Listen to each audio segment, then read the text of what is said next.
Hello everyone, मैं हेत रामडोई। हमारे यूट्यूब चैनल यूनिक इसी मैथ में आप सब लोगों का हार्दिक स्वागत करता हूं। दोस्तों, आज हम पढ़ने वाले टाइम, डिस्टेंस और दूरी के बारे में। टाइम, डिस्टेंस और स्पीड, ये क्या है? तो इनको हिंदी में क्या बोलते हैं? देखो, टाइम को हिंदी में हम समय बोलते हैं। क्या बोलते हैं? समय।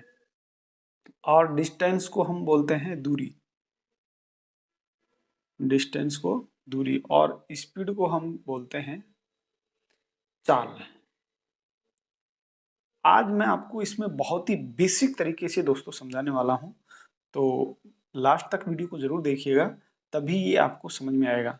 यदि आपने आज तक नहीं पढ़ा है तो आज के बाद आपको कहीं भी कोई दिक्कत नहीं आएगी। ये वीडियो आप यदि अच्छे से देख लेते हो, ईमानदारी से आप इसको लास्ट तक देखते हैं, तो आपको कहीं भी कोई दिक्कत नहीं आएगी।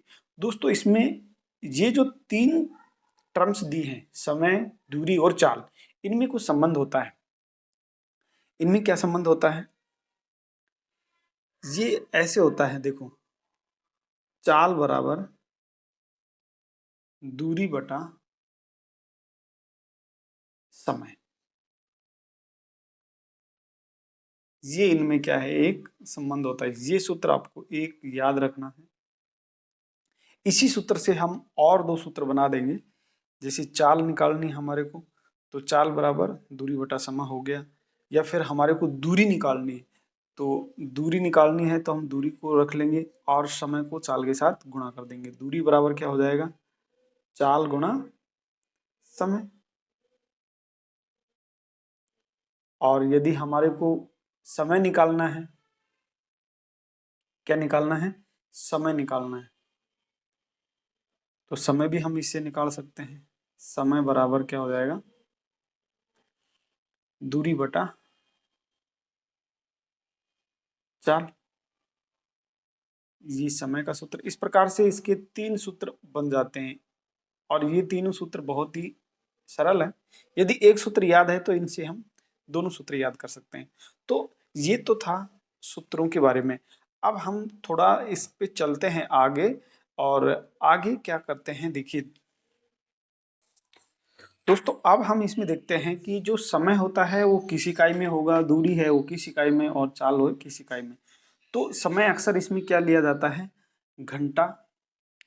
घंटा को अंग्रेजी में आवर बोलते हैं, घंटा या सेकंड में। ठीक है, घंटा या सेकंड में लिया जाता है। मिनटों में कोई समय नहीं होता है इसमें, ज्यादातर घंटा या सेकंड में होता है। दूरी होती है किलोमीटर। ये दूरी का जो मात्रक है किलोमीटर होता है, या फिर मीटर होता है। किलोमीटर या मीटर, मीटर में लिया जाता है। और चाल जो आएगी, तो चाल क्या है? दूरी और समय की मात्रक पर निर्भर करती है, यानी कि इसका किलोमीटर प्रति घंटा या मीटर प्रति सेकंड, ये इसके मात्रक हैं। तो दोस्तों, जो समय होता है वो या तो घंटे में होगा या सेकंड में होगा। दूरी है जो किलोमीटर या मीटर में होगी। चाल का उसी प्रकार से आ जाएगा, क्योंकि चाल बराबर दूरी बटा समय होता है। तो ये इसका जो मात्रक होगा वो किलोमीटर प्रति घंटा या मीटर प्रति सेकंड में होगा। यानी कि ये किलोमीटर प्रति घंटा में या मीटर प्रति सेकंड में इसका मान आएगा। अब अपन देखते हैं कि जैसे मान लो, एक मैं आपको बहुत ही अच्छी चीज बताने वाला हूं। देखिए दोस्तों, ध्यान से सुनिएगा।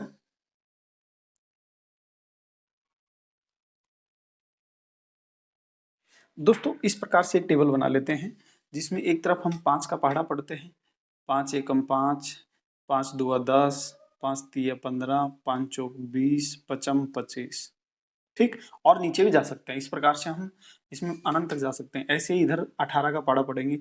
18 एकम 18, 18 दूना 36, 18 तिया 54, 18 चौक 72, 18 पंजे 90, 18 छक्की 108। ऐसे इसमें भी अपन लास्ट तक जा सकते हैं दोस्तों। तो एक चीज ध्यान देना, तो ये है छोटा, छूट का पहाड़ा छोटा है, इसका मतलब ये मीटर प्रति सेकंड में होगा, और ये किलोमीटर प्रति घंटे में होगा। यानी कि ये जो चाल होगी, इस चाल को यदि माने 5 मीटर प्रति सेकंड की चाल है, तो उसको किलोमीटर में चेंज करेंगे तो किलोमीटर में आएगा 18 किलोमीटर प्रति घंटा। ऐसे ही यदि वह 10 मीटर प्रति सेकंड की चाल से चल रही है कोई ट्रेन, तो उसकी किलोमीटर प्रति घंटा में यदि चाल निकालेंगे तो वो 36 किलोमीटर प्रति घंटा आएगी। ऐसे ही हम 15 की निकालते हैं, यानी कि मीटर प्रति सेकंड में यदि उसकी चाल 15 मीटर प्रति सेकंड है तो घंटे में क्या होगी, 54 किलोमीटर प्रति घंटा। और ऐसे ही बात करते हैं 25 मीटर प्रति सेकंड की चाल से कोई ट्रेन चल रही है, तो उसकी चाल किलोमीटर प्रति घंटा में निकालेंगे तो वो 90 हो जाएगी। यानी कि इसको कैसे याद करेंगे, 5 का पहाड़ा देखते हैं कि वो कितनी बार पढ़ा गया है। जैसे मान लो 15 किलोमीटर प्रति घंटा है, तो 5 तिया 15, 15 मीटर प्रति सेकंड है। अब उसको घंटे में, घंटा किलोमीटर प्रति घंटा में उसको चेंज करना है, तो किलोमीटर प्रति घंटा में चेंज करना है तो 5 का पहाड़ा कितनी बार पढ़े हम कि 15 आ जाए, तो 5 तिया 15। अब 18 का पहाड़ा भी हमारे को 3 बार पढ़ना है, 18 दूना 36, 18 तिया 54। तो 15 मीटर प्रति सेकंड की चाल से चलने वाली गाड़ी की यदि किलोमीटर प्रति घंटा में चाल निकालें तो वो 54 किलोमीटर प्रति घंटा आएगी। तो दोस्तों इसको आपको याद रखना है। अब चलते हैं आगे। अब दोस्तों हम देखते हैं कि इसमें कई बार क्या है, जैसे आता है 5/18 या 18/5, ये क्या चीज़ है। अब इसको भी हम थोड़ा समझ लेते हैं। देखो 5/18 क्या है, ये मीटर प्रति सेकंड में चाल करना है। यदि किसी ट्रेन की चाल को मीटर प्रति सेकंड में चेंज करना है तो इससे गुणा करते हैं, और किलोमीटर प्रति सेकंड में बदलना है तो इसमें। अब इसमें देखो, जब बड़के से बड़ा से छोटा में बदलना है, यानी कि जब बड़ा से छोटा में बदलना है तो छोटे वाले से गुणा करेंगे, और छोटा से बड़े वाले में बदलना है तो बड़े से गुणा करेंगे। जैसे मान लो किलोमीटर किलोमीटर प्रति घंटा को बदलना है किसमें, मीटर प्रति सेकंड में, तो गुणा किससे करेंगे हम, तो गुणा हम करेंगे यहाँ पे 5/18 से। ठीक है, किलोमीटर प्रति घंटा को यदि मीटर प्रति सेकंड में चेंज करना है, यानी कि छोटे वाले में चेंज करना है। अब इसमें छोटा और बड़ा कैसे पता लगेगा, तो देखो 15/18 में यदि 5 का भाग देंगे तो 3 आता है, यानी कि 18 रुपए को यदि 5 व्यक्तियों में बांटे तो कितना कितना आता है, 3 रुपए के ज्यादा ही आता है, 3 रुपए से कुछ ज्यादा आएगा। अब यदि 5 रुपए को 18 व्यक्तियों में बांटे तो 1 रुपया भी नहीं आएगा, यानी कि बहुत कम हो गया है। तो ये छोटा हो गया और ये बड़ा हो गया। अब हमारे को क्या करना है, बड़ा है जो किलोमीटर प्रति घंटा की जो चाल है उसको मीटर प्रति सेकंड में हमारे को चेंज करना है, तो बड़े को छोटे में बदलना है तो छोटे से गुणा, बड़े को छोटे में बदलना है तो छोटे से गुणा, और यदि छोटे को बड़े में बदलना है तो क्या होगा, बड़े से गुणा। मतलब जिसमें बदलना है उससे गुणा करेंगे, तो यहाँ पे कितना हो जाएगा, 18/5 से गुणा हो जाएगा, और ये किलोमीटर प्रति घंटा आएगा। ठीक है, तो ये समझ में आ गया होगा, यानी कि जो चाल अपन को दी है किलोमीटर प्रति घंटा में दे रखी है और मीटर प्रति सेकंड में चेंज करना है तो 5/18 से गुणा करेंगे, और यदि मीटर प्रति सेकंड में दिया है और किलोमीटर प्रति घंटा में बनाना है तो 18/5 से गुणा करेंगे। तो दोस्तों ये चीज आप समझ लीजिएगा। बाकी मैंने वो जो टेबल बताया है उस टेबल से बहुत आसानी से आप निकाल सकते हो, लेकिन जो कुछ 5 के पहाड़ा में नहीं आता है उसको बदलने के लिए ये वाला काम में आएगा। वो यदि आपको अच्छा लगता है उसको भी याद कीजिए, वो भी आपको बहुत ज़्यादा शॉर्टकट के लिए काम में आएगा, और ये भी काम में आने वाला है। तो इस प्रकार से दोस्तों आप समझ गए होंगे कि ये किस तरह से छोटे से बड़ा में चेंज करना है, छोटे से बड़ा में चेंज करना है तो बड़े वाले से गुणा करेंगे, यानी कि छोटा छोटा है और उसको बड़ा में बदलना है तो बड़े वाले से गुणा, यानी कि इससे गुणा, और बड़े से यदि छोटे वाले में बदलना है तो छोटे वाले से गुणा करेंगे। इस प्रकार से आप इसको समझ सकते हो दोस्तों। दोस्तों देखिए इस प्रकार से इसमें सवाल आते हैं, जैसे 90 किलोमीटर की चाल से जा रही 75 मीटर लंबी ट्रेन एक बिजली के पोल को, या बिजली के पोल को, इसमें ये भूल गए, बिजली के पोल,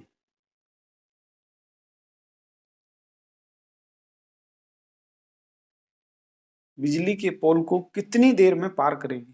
ठीक है, तो एक चीज इसमें ध्यान रखिएगा, जैसे पोल हो गया, पॉइंट हो गया, और मैन यानी आदमी, ट्री यानी पेड़।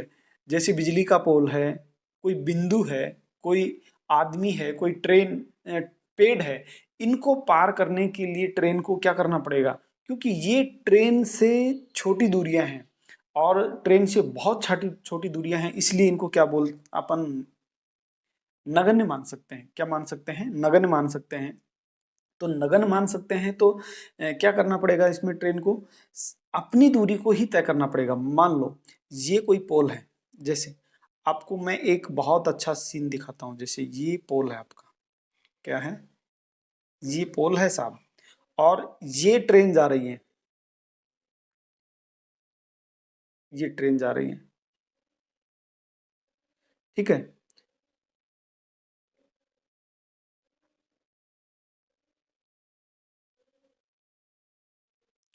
ये ट्रेन जा रही है, तो ये ट्रेन जा रही है, तो आप इसमें एक चीज देखिएगा कि ये जो पोल है, इस पोल के सामने हम एक पॉइंट कर देते हैं यहाँ पे। अब आप देख रहे हो कि ये ट्रेन का जो इंजन है वो पोल के ठीक सामने है। क्या है? ठीक सामने है। क्या ये ट्रेन पोल को पार कर रही है? नहीं। अब एक और सीन देखिए, मान लो ये आपका पोल है और ये आपकी ट्रेन है। इस प्रकार से अभी कैप्सूल ट्रेन बन गया है। तो और ये जो ट्रेन है इस प्रकार से, अब आप देख रहे हो कि अभी भी ट्रेन ने पोल को पार नहीं किया, जबकि उसने इतनी दूरी तय कर ली है। ये ट्रेन की क्या है? लंबाई है। ये ट्रेन की लंबाई है। तो ट्रेन ने इतनी दूरी तय कर ली है, इतनी दूरी तय कर ली, लेकिन फिर भी इसने क्या किया? पोल को पार नहीं किया। अब पोल को पार नहीं किया तो ये पोल को पार करने के लिए एक और सीन देखिएगा। जैसे मान लो ये है, इस प्रकार से।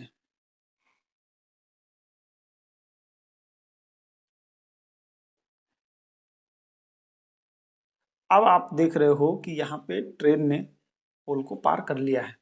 तो ट्रेन ने पोल को पार किया तो ये इतनी दूरी ये चली, और ये जो दूरी है वो ट्रेन की लंबाई के बराबर है। किसके बराबर है? ट्रेन की खुद की लंबाई के बराबर है।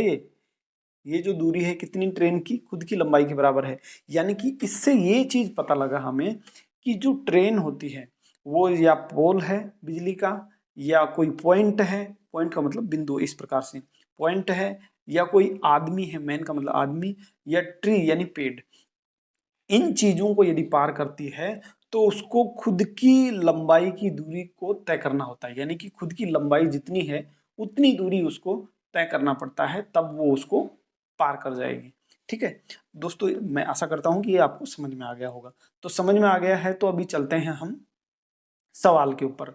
तो चलिए सवाल के ऊपर चलते हैं। सवाल क्या बोल रहा है? सवाल बोल रहा है कि 90 किलोमीटर प्रति घंटा की चाल से चल रही है और 75 मीटर लंबी ट्रेन है।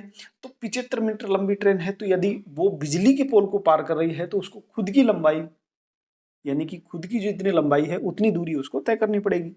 तो उसकी कितनी देर में पार करेगी, यानी कि समय निकालना है। तो क्या होगा इसका मान? हमारे को पता है दूरी का सूत्र क्या होता है, दूरी बराबर चाल बराबर दूरी बटा समय होता है। तो समय हम निकालेंगे यहां से, तो समय हमारा आ जाएगा कितना? समय बराबर दूरी बटा चाल, क्योंकि चाल बराबर दूरी बटा समय होता है। हमारे को पता है कि चाल बराबर क्या होता है? दूरी बटा समय। अब हमारे को यहाँ पर क्या निकालना है? समय निकालना है।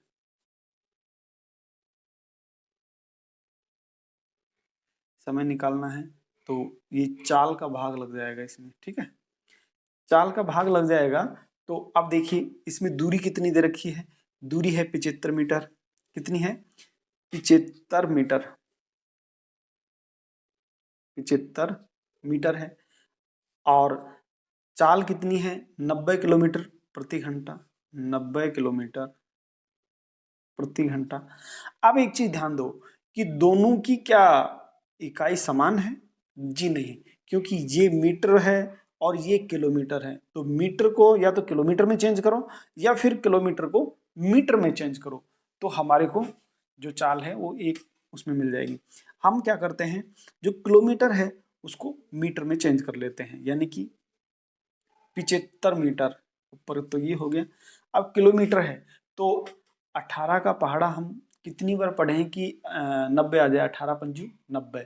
तो 18 पंजू 90 आया है तो 5 का पहाड़ा हमें 5 बार पढ़ना पड़ेगा। 5 पंजा 25, कितना आएगा 18 का पहाड़ा, 18 पंजू 90 और 5 का पहाड़ा हम 5 बार पढ़ेंगे तो कितना आएगा 5 पंजा 25। ठीक है, 5 पंजा 25 मीटर प्रति सेकंड। तो मीटर से मीटर कट गया दोस्तों, और ये अपना आ गया 25 से इसको काटेंगे तो 25 या 75, यानी कि 3 सेकंड में वो उसको पार कर जाएगी। क्या होगा इसमें, 3 सेकंड में वो खंबे को पार कर जाएगी। इस प्रकार से हम ये जो सवाल है इसको हल कर सकते हैं दोस्तों। दोस्तों अब हम देखते हैं कि कोई ट्रेन है, वो 90 किलोमीटर प्रति घंटा की चाल से और 75 मीटर लंबी ट्रेन है, एक प्लेटफॉर्म को कितनी देर में पार करेगी। तो आपने अभी थोड़ी देर पहले पढ़ा कि एक आदमी को पार करने में कितना समय लेती है, एक खंबा को पार करने में, एक पॉइंट को, एक पेड़ को पार करने में।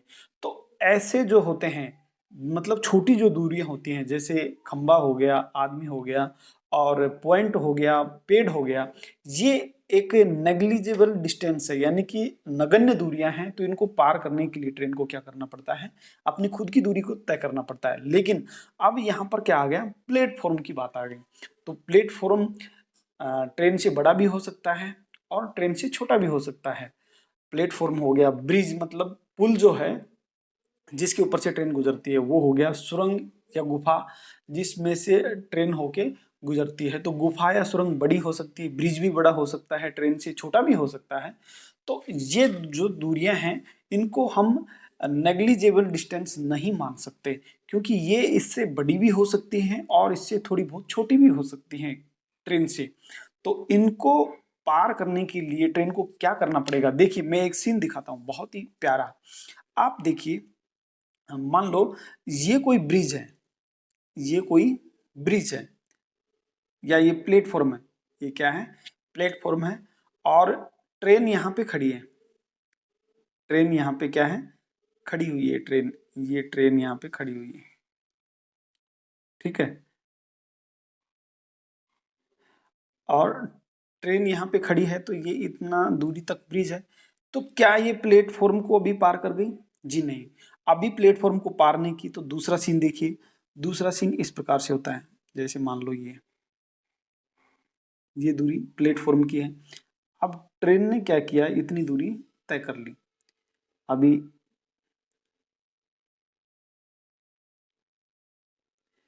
और इस प्रकार से ये, अब ट्रेन यहां से यहां तक दूरी तय कर चुकी है। तो क्या अभी ये प्लेटफॉर्म को पार कर गई, जी नहीं, क्योंकि इसका एक दो डब्बा अभी भी बचा हुआ है पीछे, जो प्लेटफॉर्म से टच हो रहा है। तो अगला एक और सीन देखिए, इस सीन के अंदर अपन, जैसे ये प्लेटफॉर्म हो गया, ठीक है। अब ट्रेन क्या है, यहां से यहां तक चली गई, और इसने प्लेटफॉर्म को क्या किया, पार कर लिया। अब यहां से ये जो दूरी है ये ट्रेन की दूरी है, और ये जो पूरी दूरी है इसके अंदर ये प्लेटफॉर्म की दूरी आ गई और ये ट्रेन की दूरी आ गई।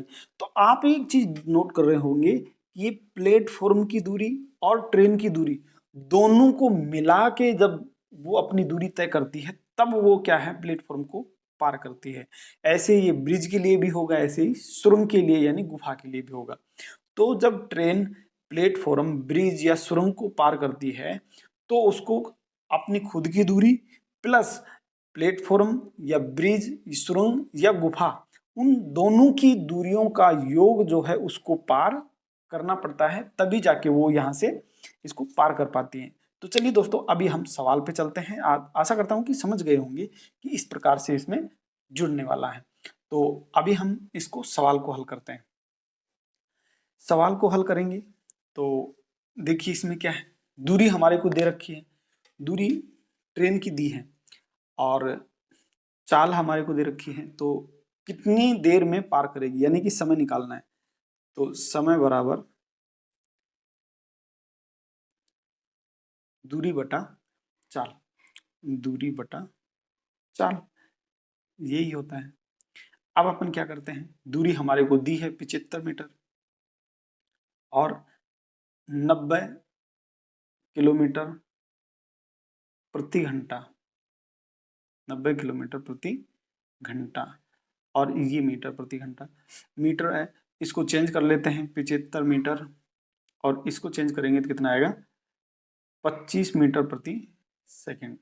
ठीक है, मीटर से मीटर घटा और 25 से इसको काटा तो ये 3 सेकंड आ गया, जो कि बिल्कुल गलत है दोस्तों। क्यों?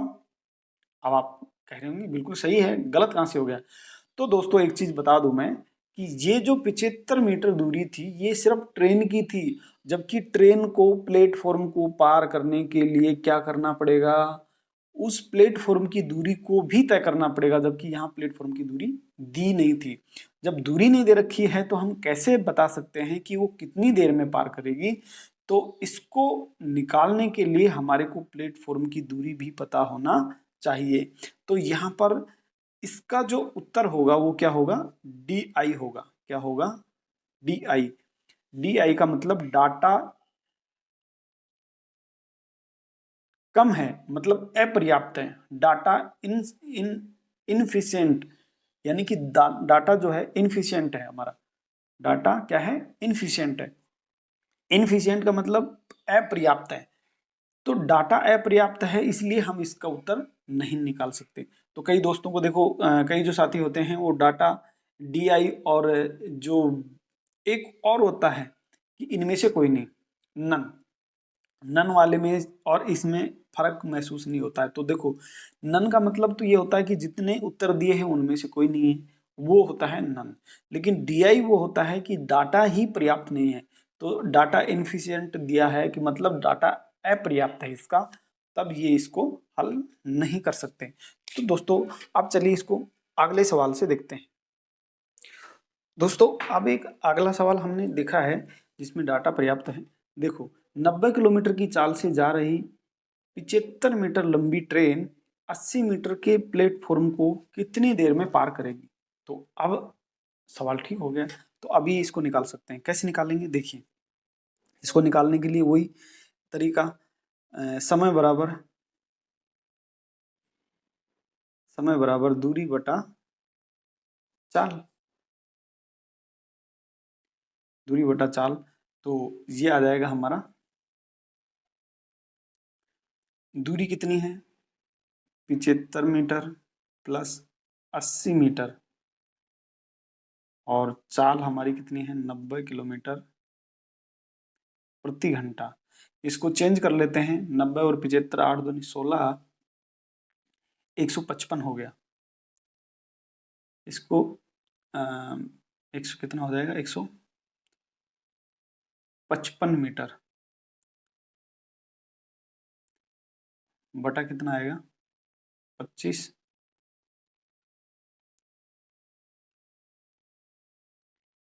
इसको किलोमीटर को मीटर में चेंज करते हैं तो 25 मीटर प्रति सेकंड। अब मीटर से मीटर कट गया और 5 से इसको काट देते हैं, 5 पंजा 25, और 5 तिया 15, और 5 एकम 5, तो कितना आ जाएगा हमारा, 31/5 सेकंड। ये 31/5 सेकंड में वह प्लेटफॉर्म को पार कर जाएगी। कितनी देर में पार करेगी, 31/5 सेकंड। इसको और आगे हल भी कर सकते हैं, लेकिन यदि ये इसी रूप में आंसर दिया है तो यहीं पे छोड़ देंगे। तो ट्रेन को पार करने में कितना समय लगा, 31/5, यानी कि लगभग 6 सेकंड। 6 सेकंड में वह क्या करेगी, प्लेटफॉर्म को पार कर जाएगी। तो इस प्रकार से दोस्तों ऐसे जो सवाल हैं टाइम, डिस्टेंस और स्पीड वाले, उनको हम बहुत ही आसान तरीके से हल कर सकते हैं, और इसमें ज़्यादा आपको दिमाग लगाने की ज़रूरत नहीं है। यदि ये वीडियो आपने देख लिया तो आपका कोई भी कॉन्सेप्ट बिल्कुल भी मतलब उलझेगा नहीं, और आप हर एग्जाम में जो भी ऐसा सवाल आएगा रेल से संबंधित, टाइम डिस्टेंस और स्पीड से संबंधित उस सवाल को आप आराम से बना पाएंगे।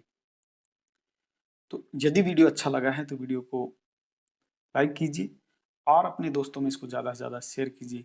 चैनल पे यदि नए हैं तो चैनल को सब्सक्राइब कीजिए, क्योंकि इसी तरह के वीडियो आपको और मिलते रहेंगे। और हाँ, आप बिल्कुल नज़र बना के रखिए, अगला जो वीडियो आने वाला है इसका और डिटेल में आने वाला है।